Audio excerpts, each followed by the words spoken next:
হয় মঙলবাৰে 5 দিনীয়া কাৰ্যসূচীৰে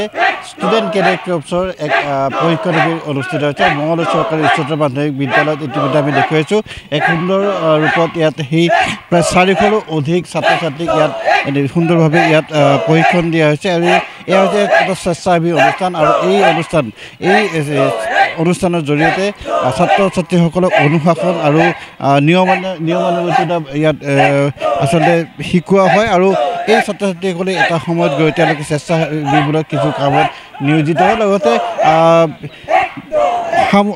সামৰিকভাৱেও তেওঁলোকে প্ৰশিক্ষিত হয় যিহেতু তেওঁলোকে সামৰিক শাখাটো তেওঁলোকে ইয়াৰ পৰা যাবলৈ সক্ষম হয় আমি দেখুৱাইছোঁ ইয়াত প্ৰায় 400ৰো অধিক ছাত্ৰ ছাত্ৰী ইয়াত অংশগ্ৰহণ কৰিছে আৰু 5 দিনে ইয়াত সুন্দৰভাৱে ইয়াত প্ৰশিক্ষণ তেওঁলোকে গ্ৰহণ কৰিছে আৰু আমি আজি শেষৰ দিনটোত আমি তেওঁলোকৰ মাজত আছোঁ আৰু দেখুৱাইছোঁ এক সুন্দৰ পৰিৱেশ ইয়াত সকলোৱে সুন্দৰভাৱে ইয়াত শিক্ষা গ্ৰহণ কৰিছে আৰু আমি সেই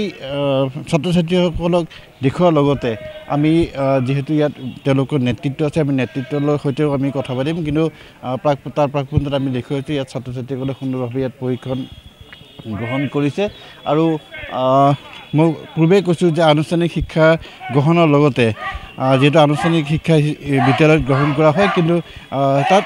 অনুশাসন আৰু নিয়মানুৱৰ্তিতা যিমান তাত শিকিবলৈ পায় কিন্তু তাৰ বিপৰীতে কিন্তু এনেদৰে ষ্টুডেণ্ট কেডেট কৰ্পছেই হওক বা NCC হওক তাত যথেষ্ট শিকিবলৈ পায় আমাৰ সৈতে নেতৃত্ব আছে কি ক'ব যিহেতু আনুষ্ঠানিক শিক্ষাটো বিদ্যালয়ত পায় আপোনালোকে যি ব্যৱস্থা লৈছে ইয়াত অনুশাসন বা নিয়মানুৱৰ্তিতা আপোনালোকে দিবলৈ সমৰ্থ হয় আমি যি শিক্ষা মানে স্কুলত দিয়া নহয় সেই শিক্ষা যেনে ধৰণৰ সেল্ফ ডিফেন্স ডিসিপ্লিন বিভিন্ন ধৰণৰ শাৰীৰিক মানসিক বৌদ্ধিক বিকাশৰ কাৰণে আমি NCC যি ব্যৱস্থা আছে সেই ব্যৱস্থা আমি SCCৰ জৰিয়তে প্ৰদান কৰাৰ আমি প্ৰয়াস কৰি আছোঁ মূল লক্ষ্য SCCৰ মূল লক্ষ্য আমাৰ গাঁৱে ভূঞে বিভিন্ন ধৰণৰ ছাত্ৰ ছাত্ৰীসকল তেওঁলোকক আগুৱাই লৈ গৈ এক সুস্থ সবল শক্তিশালী মানুহ হিচাপে গঢ় দিয়াৰ লক্ষ্য ইয়াৰ পৰা সামৰিক যেটা আপোনালোকে সামৰিক শিক্ষাও দিয়ে গতিকে ইয়াৰ পৰা সামৰিক বা সেনাত যোগদান কৰাৰ কাৰণে কিছু সকাতে বা কিছু হয় ইয়াত যিখিনি গাঁৱৰ ল'ৰা ছোৱালীখিনি যেতিয়াও NCCৰ পৰা কোনো সুবিধা পোৱা নাই এইবিলাক কেৱল চৰকাৰী বিদ্যালয়ত প্ৰদান কৰি আহিছে আমি গাঁৱলীয়া অঞ্চলৰ যিসকল ল'ৰা ছোৱালী এই শিক্ষাৰ পৰা বঞ্চিত হৈ আছে সেই ল'ৰা ছোৱালীখিনিক আমি যাতে ভাৰতীয় সেনা বাহিনীত অসম পুলিচত তেওঁলোকে সুবিধা পায় ইয়াৰ পৰা আমি আমাৰ চৰকাৰৰ লগত আমি যোগাযোগ কৰিছোঁ তেওঁলোকেও ইয়াৰ পৰা যথেষ্টখিনি লাভৱান হ'ব ইয়াত 5 দিনীয়াকৈ অনুষ্ঠিত হৈছিল আপোনালোকৰ আমি ৰাজ্যখনৰ এক অন্যতম শিক্ষামূলক স্বেচ্ছাসেৱী যুৱক্ৰীয়া অনুষ্ঠান student cadet corps SCC Assam ৰাজ্যিকে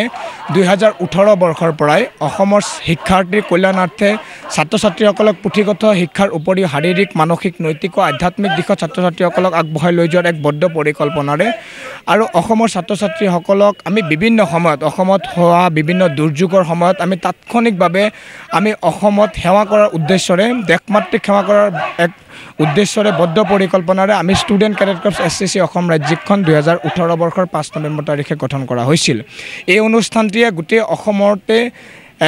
এক স্বেচ্ছাসেৱী অনুষ্ঠান হিচাপে অসমৰ গাঁৱে ভূঞে থকা বিদ্যালয় মহাবিদ্যালয়সমূহত আমি সেৱা আগবঢ়াই আহিছোঁ আমি মূলতঃ যোগ আত্মৰক্ষাৰ কৌশল পথ সুৰক্ষাৰ ওপৰত প্ৰাথমিক ধাৰণা দুৰ্যোগ ব্যৱস্থাপনাকে আদি কৰি ড্ৰিল মাৰ্চিং মেপিং কম্পাছৰ পৰা উপৰিও